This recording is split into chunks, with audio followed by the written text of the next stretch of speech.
Tonight on Y News. The Department of Finance says the collection of 2 peso per liter fuel excise tax will be suspended for the next 3 months beginning January 2019. Buhay na buhay po ang oposisyon sa lahat na nandito ngayon na handang ipaglaban ang 8 na isasabak natin sa darating na eleksyon.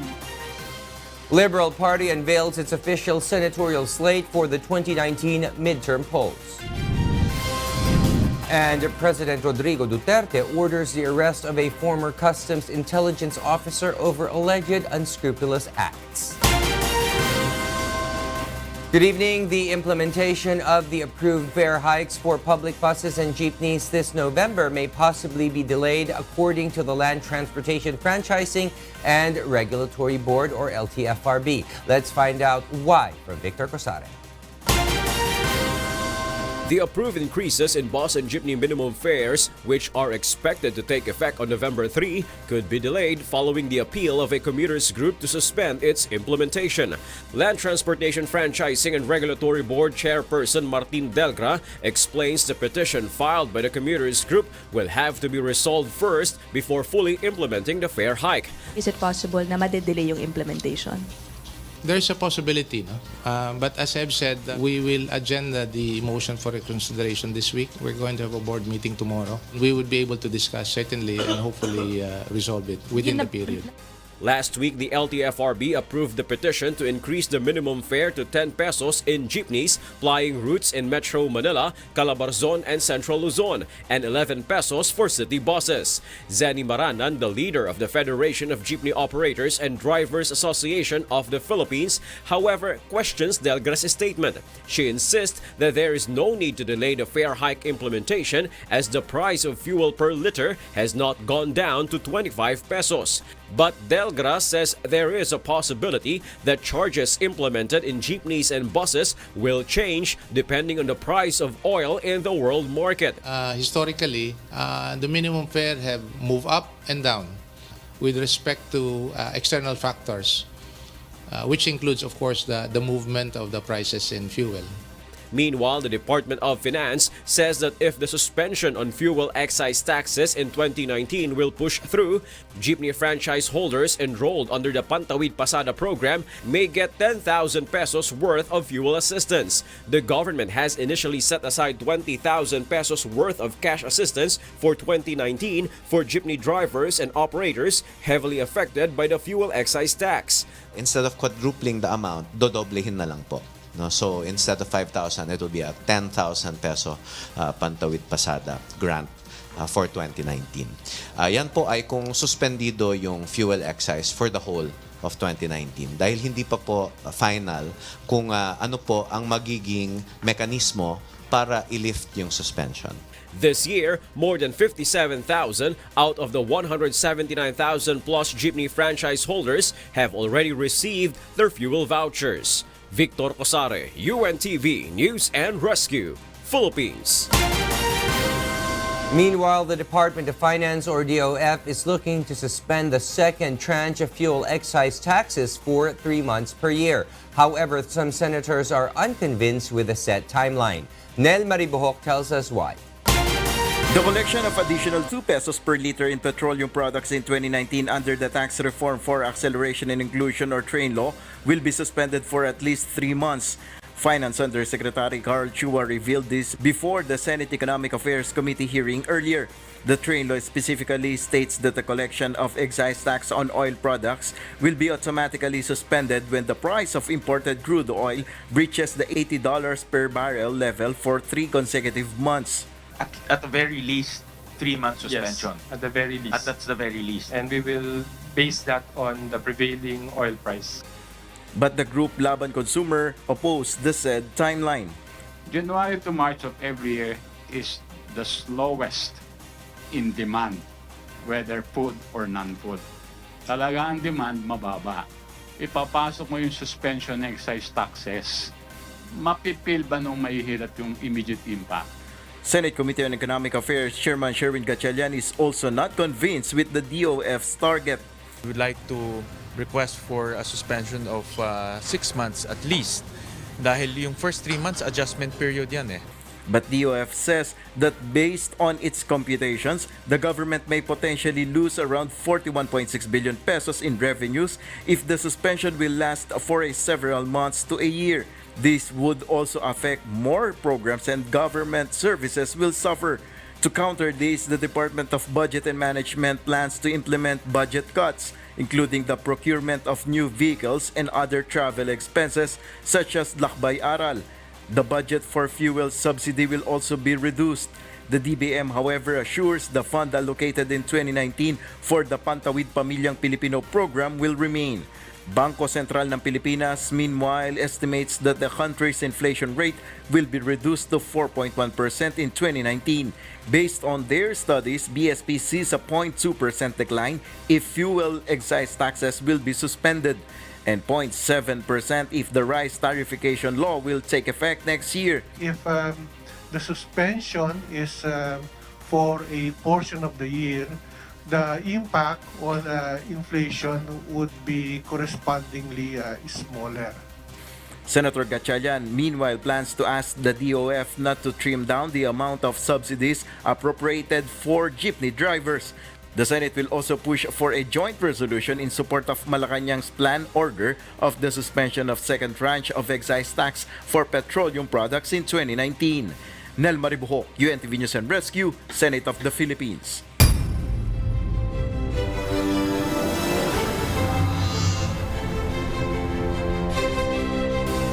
The Liberal Party formally presents 8 of its senatorial candidates who will comprise the opposition coalition for the 2019 midterm elections. The LP also expects to complete its slate in the coming days amid ongoing talks with other political parties.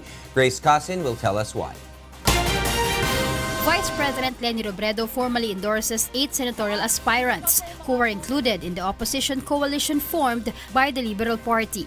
These are former Congressman Erin Tanyada, Samira Gutok, Attorney Chel Jokno, Attorney Romulo Macalintal, Congressman Gary Alejano, Attorney Florin Helbay, Senator Bam Aquino, and former DILG Secretary Mar Rojas. Former President Noynoy Aquino, Senators Risa Hontiveros, Kiko Pangilinan, and Antonio Trillanes IV were also present during the presentation.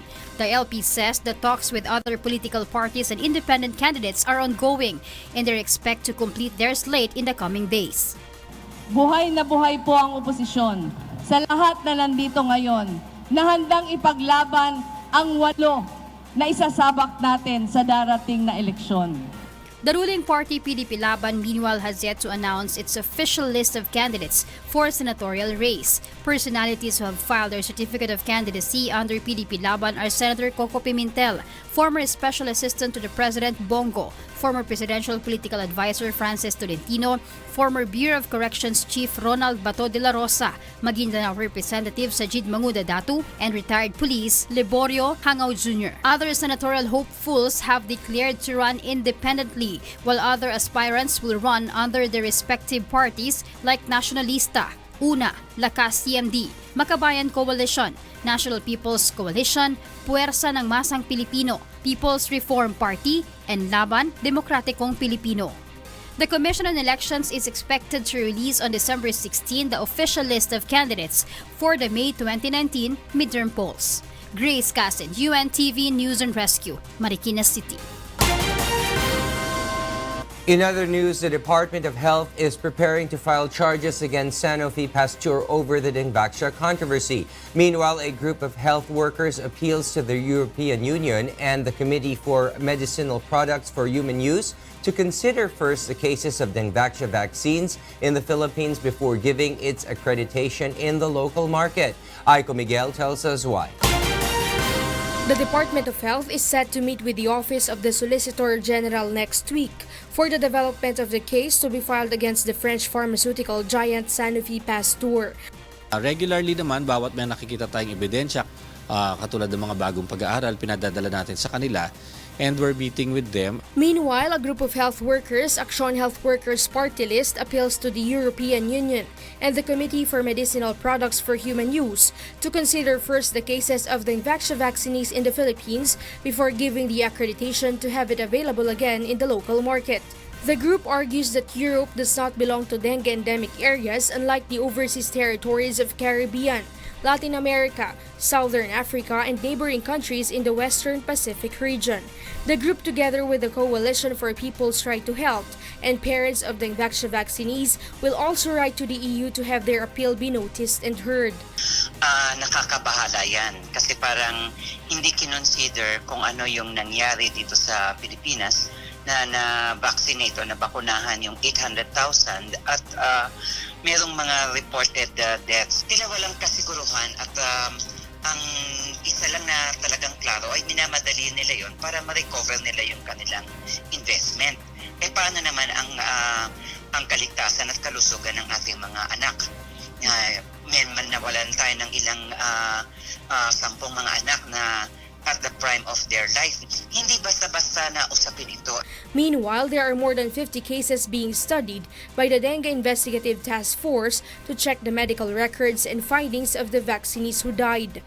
Aside from the dengue fast lanes, the DOH is also focusing on putting up dengue centers of excellence in the country to give proper medical care to those infected with dengue, especially the children. DOH plans to start their operation in 2019 with the help of the World Health Organization. Dengue Centers of Excellence will be placed in PGH, San Lazaro Hospital, Vicente Soto Memorial Medical Center in Cebu, and in Southern Philippines Medical Center in Davao City. Aiko Miguel, UNTV News and Rescue, Manila. The Department of Public Works and Highways is set to reactivate its Lakbay-aral program and readies roads and bridges ahead of Catholic Observed Undas activities. Mon Hokson tells us why. Filipinos going to provinces and cemeteries during the observance of Catholic's Undas on November 1 and 2 may benefit from the Department of Public Works and Highways early clearing works in major routes. The DPWH says their regional and district offices have begun implementing highway routine maintenance activities in preparation for the expected influx of travelers. This include regraveling, road, bridge, shoulder, drainage, and vegetation control maintenance, including traffic service maintenance, particularly the provision of proper informative warning signs or traffic advisory. The department is also set to reactivate its motorist assistance program called Lakbay-aral, where hundreds of teams will be deployed along strategic locations to address roadside concerns. The teams will also coordinate with the Land Transportation Office, Philippine National Police, and officials of local government units. Ito yung kung may mga traffic accidents din na kung saan we need to pull out the vehicles o kung saan kung may mga problema sila sa daan din, we have to assist them to bring them to the hospitals. Ito po ay bahagi na rin ng ating service na ino-operate sa kanila.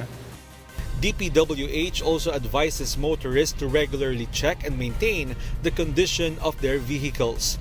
Always check the blow baguettes, which stands for brakes, lights, oil, water, battery, air, gas, engine, tires, and self. Lalo na pag long distance travel, dapat sinecheck nila maayos na kaya ho yun. Lalo na pag pamilyaan dala nila sa lakbayan, dapat nasisiguro nila na sa safety side sila palagi sa travel.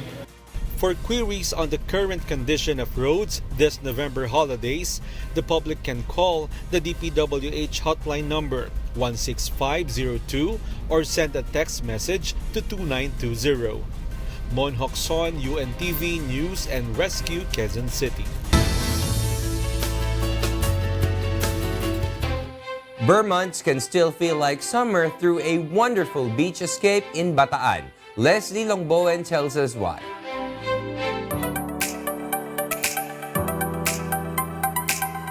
Looking for a place to relax? Forget about stress through a beach vacation. Among the most visited resorts in Bataan is the Morong Star Beach Resort and Hotel. It boasts of its clear waters and enjoyable rides including kayak, banana boat, flying fish boat, and zip line. One may also experience scuba diving or explore its adventure park. Maganda siya, tsaka very relaxing. Accommodating naman yung mga tao. Mababait sila. Siguro ko i-rate natin sila sa 1 to 10. 10, as in maganda. Marirecommend mo siya sa family, sa friends, sa mga relatives. No wonder Morong Star was hailed as the #1 beach resort and hotel in Bataan.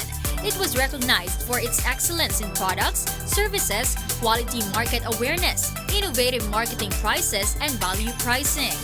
Morong Star was also named the Recreational Beach Resort and Hotel in Bataan at the Best Choice Awards 2018. I think ang edge namin sa iba, kasi sa amin pagka pumunta ka, almost lahat ng kailangan mo ay nandun na para sa isang resort. Para tayong isang theme park. Discover the beauty of nature and the underwater world in the sunniest place in Bataan, Morong Star Beach Resort and Hotel. Leslie Lomoan, UNTV News and Rescue, Philippines. Welcome back to Y News. We pick up from where William Thio left off. I'm Rheena, Villamor-Camara, and here are the headlines. The Department of Environment and Natural Resources assures the Boracay Island is ready for a Friday soft opening despite the low percentage of completed rehabilitation projects. Customs Commissioner Isidro La Peña admits lapses, saying magnetic lifters found in Cavite may have contained illegal drugs. One of the victims is a son of a jail officer, and the respondent is also a son of an officer in the Philippine National Police. And UNTV exclusive, former PNP Academy Director Joseph Adnov reveals the upper-class man involved in the sexual harassment issue is a son of a high-ranking police official. Good evening. The Department of Environment and Natural Resources announced that Boracay Island is now ready for a soft opening on a Friday. Establishments in the island are also making thorough preparations for the reopening on October 26. Vincent Arboleda will tell us why. 2 days before Boracay soft opening, the government and even the establishments on the island are making thorough preparations for its reopening to the public. Yesterday, DNR Undersecretary Sherwin Rigor made rounds in Boracay to check the progress being done in preparing for the island's soft opening. Nasa mga 25% pa lang tayo sa accomplishment. Pero kahit na 25% na yan, meron ng improvement. Other than monitoring and checking the establishments, Yusek Rigor also went to Guban Jetty Port that will be reused as Boracay's entry point come Friday. The officials said that there were big changes in the port and that it will be a surprise to tourists who will visit the island.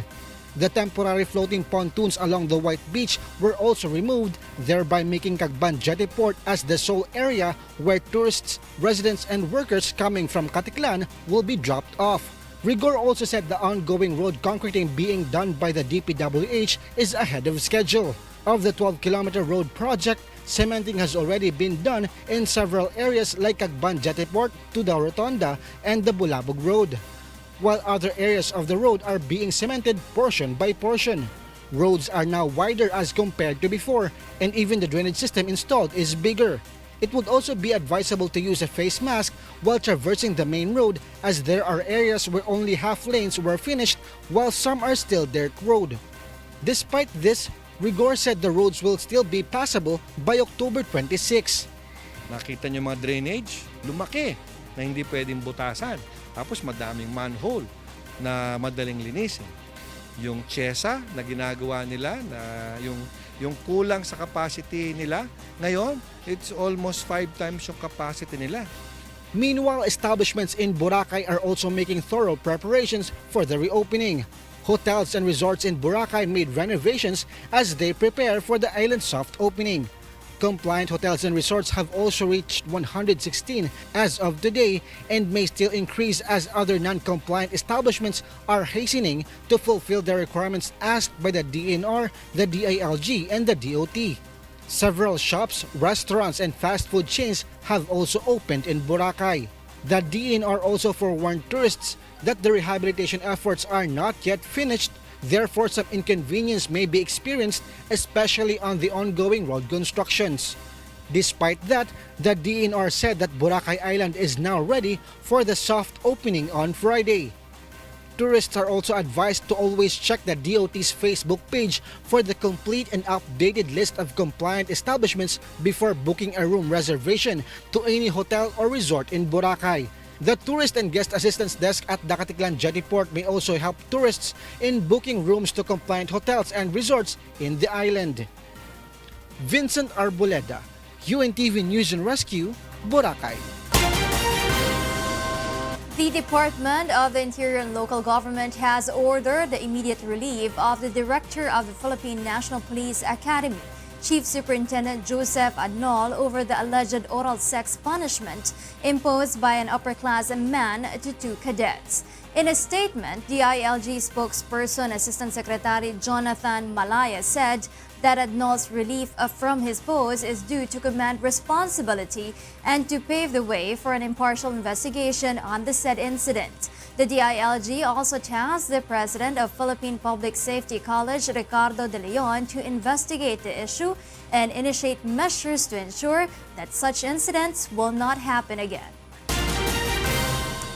Meanwhile, former PNPA Director Joseph Adnol confirms the upper-class man involved in the sexual harassment issue is a son of a high-ranking police official, while one of the victims is a son of a Bureau of Jail Management and Penology official. Adnol also reveals that the 2 plebes have been placed under counseling and monitoring, while the suspect remains in isolation. Leia Ilagan tells us why in this exclusive report.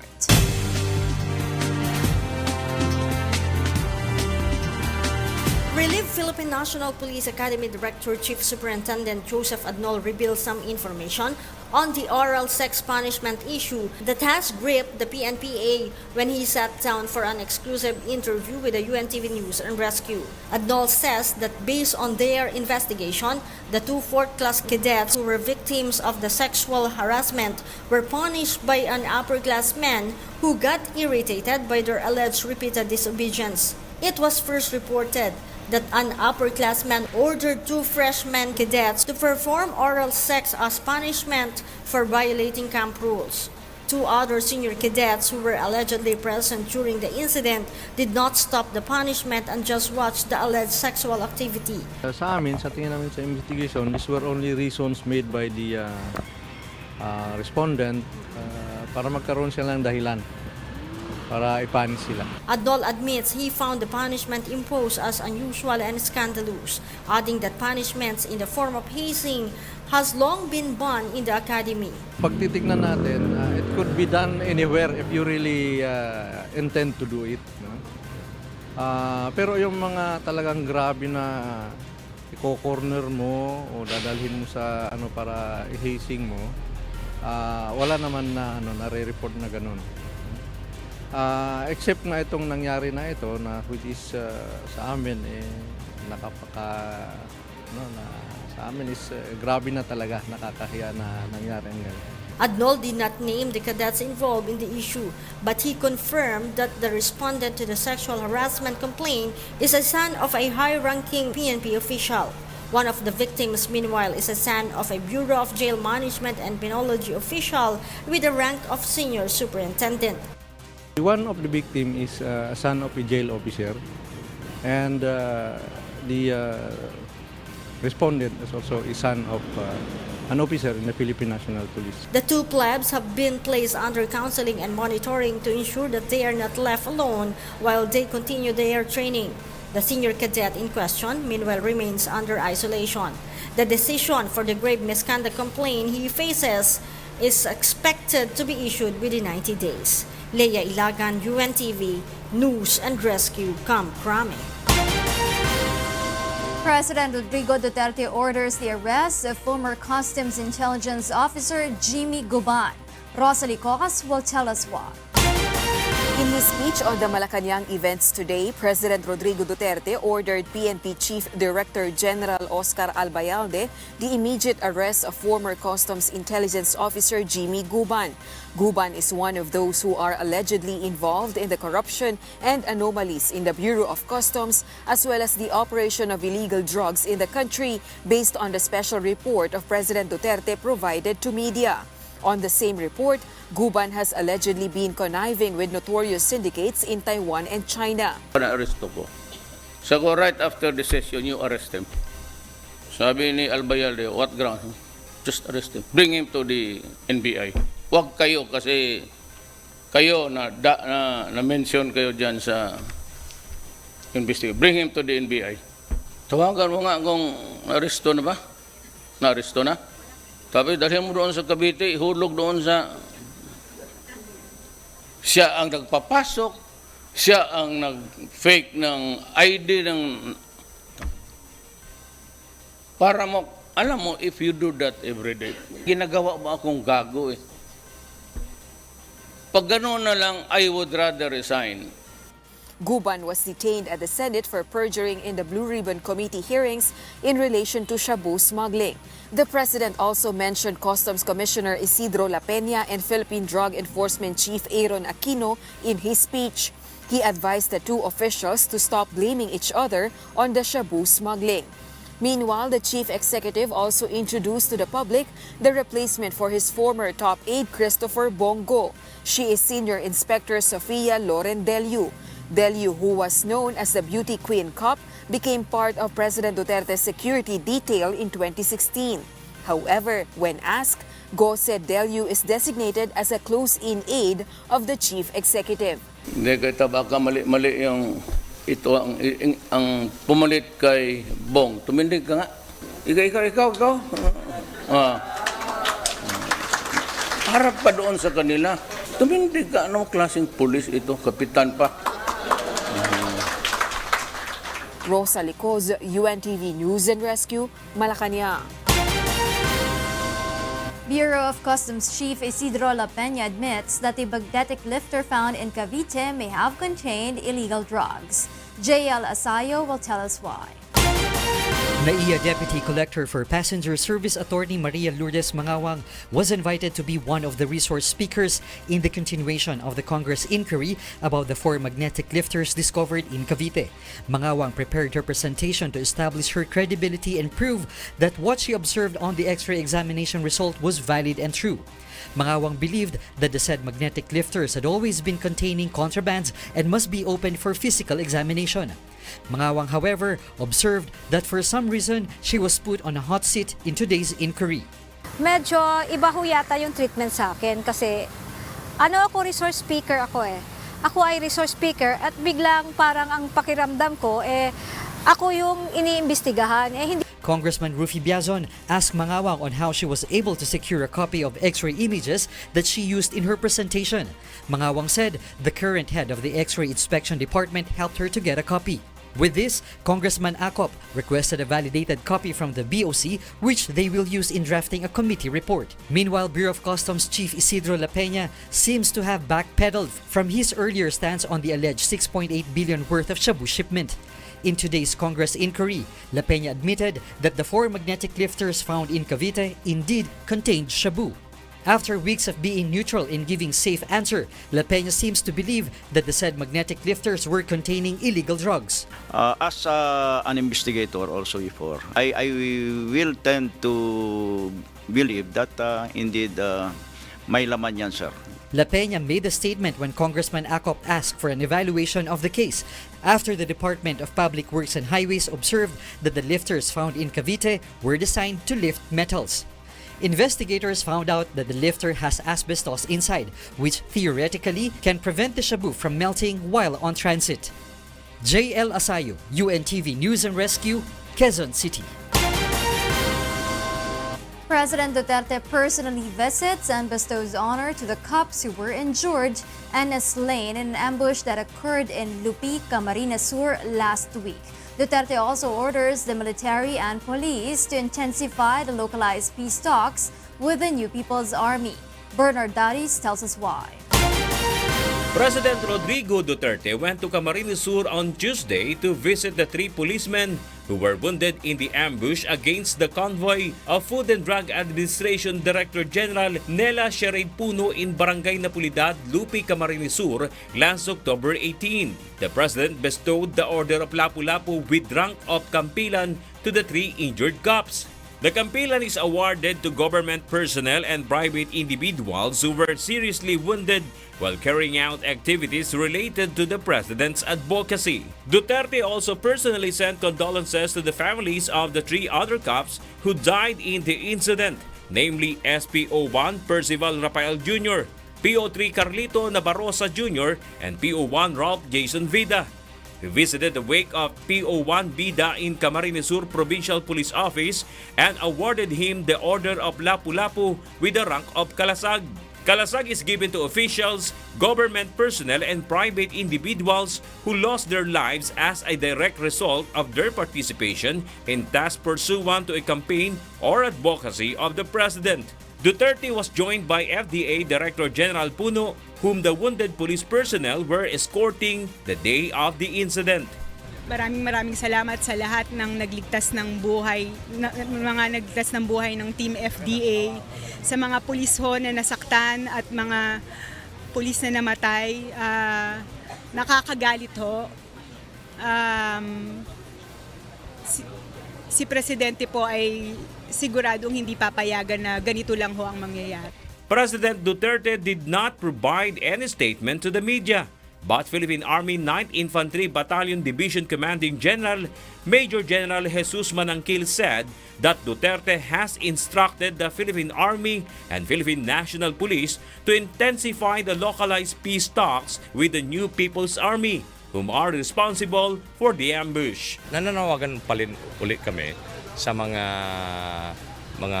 nandirito na gumagala sa bundok na mapag-usapan through localized dialogue and peace talk, peace initiative.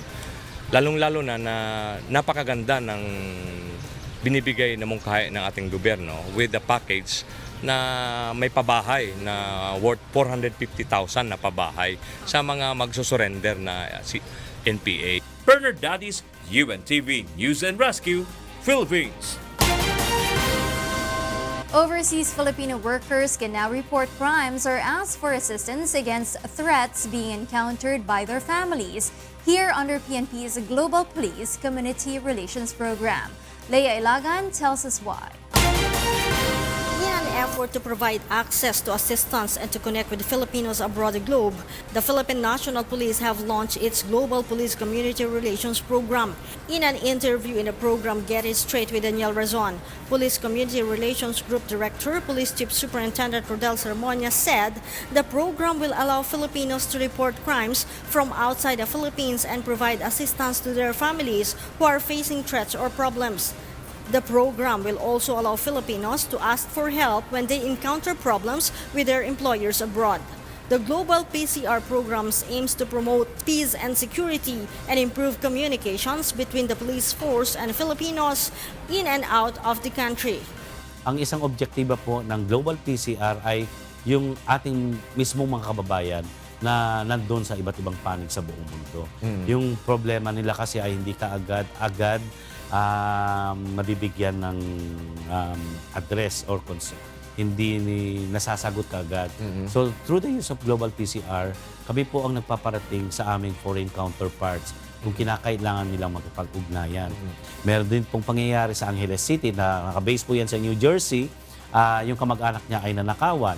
At of course, nakapag-responde naman kagad ang ating mga kapulisan sa Angeles dahil kagad-agad po na nakarating sa ating opisina at binigyan po natin ng direktiba ang ating kapulisan sa Angeles City para imbestigahan yung nakawan na yon. So na-identify naman po yung mga salarin. The program was already launched last September and was positively received by Filipinos in Los Angeles, Las Vegas, San Francisco, and New York in the USA. In the US, San Francisco and New York in the US. This is the first time na ang mga OFW are really getting involved. Sa panahon ni President Duterte, it started yung mga DDS, kung mga Tapang at Malasakit group.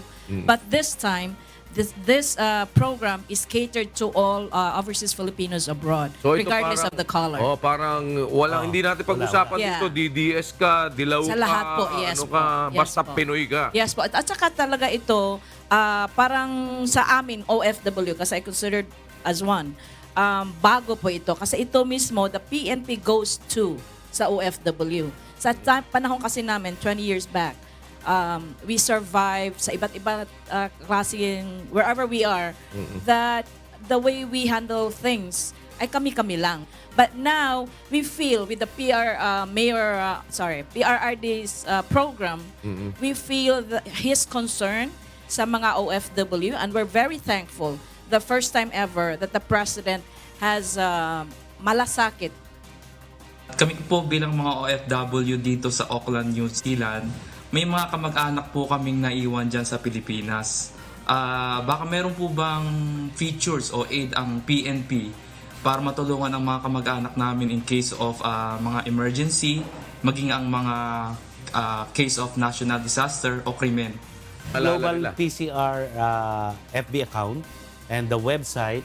Kung may problema yung mga kamag-anak niyo po dito, ay iparating niyo po sa amin para mabigyan naman po namin ng direktiba yung aming kapulisan kung saan nandun yung mga kamag-anak niyo para aksyonan kung may mga problema po sila pertaining to law enforcement. And you will be giving feedback mismo dun sa New Zealand, di ba? Parang kayo parang mapacify ninyo yung nararamdaman ng nasa abroad. The PNP also launched their program aimed at improving community relations, such as opening a Facebook Live session where the public can pause and get answer to their questions. There is also an ongoing training for Kalikasan volunteers who will be deployed to various tourist destinations in the country. Some Kalikasan volunteers will put their trainings to application when the Boracay Island reopens on October 26. Leia Ilagan, UNTV, News and Rescue, Camp Crame. The Manila International Airport Authority will begin the transfer of several international flights from NAIA Terminal 1 and 2 to Terminal 3. This is in line with the airport rationalization plan to decongest NAIA. Jo Anano tells us why. Long queue of passengers at check-in counters and immigration section. This is a usual situation at the Ninoy Aquino International Airport, especially during peak season. Because of this, 4 airline companies stationed in NAIA Terminal 1 and several international flights in Terminal 2 will be transferred to Terminal 3. The airlines that will be moved to Terminal 3 are Qantas, United Airlines, Qatar, and Turkish Airlines. Manila International Airport Authority General Manager Eddie Monreal explains that NAIA Terminal is originally designed as a domestic airport and not for international flights. Yung facilities na meron ho ang Terminal 2 ay hindi ho akma para sa international operation. Marami ho tayong feedback at marami ako mismo nakikita ko na pag nagsabay-sabay ang flights, yung mga pasahero na nag-clear sa immigration, halos doon sa hagdanan o sa escalator nakapila. So, there's safety issue there. Qantas and United Airlines are scheduled to transfer on October 28, while Qatar Airways will transfer in December and Turkish Airlines in January next year. Even if the transfer is in time for the long holiday when the influx of passengers is expected, Monreal assures that this will not cause any delay on the scheduled flights. Ang paglipat naman ng mga airlines, itong 4 na to, ay depende sa availability ng slot, meaning yung oras. So, wala akong nakikitang problema na makakadagdag o makakadagdag ng volume. Pero hindi ho magkakaroon ng congestion kasi naka-slot po sila. The rehabilitation of NAIA Terminal 2 is set to begin next week and is expected to be completed after more than a year. Jo Anano, UNTV News and Rescue, Pasay City. Up next on Y News. There's no proof of anything. There's no proof of anything, but they could very well be. U.S. President Donald Trump believes that there are no Middle Easterners in a migrant caravan, but admits he has no evidence to back his claim.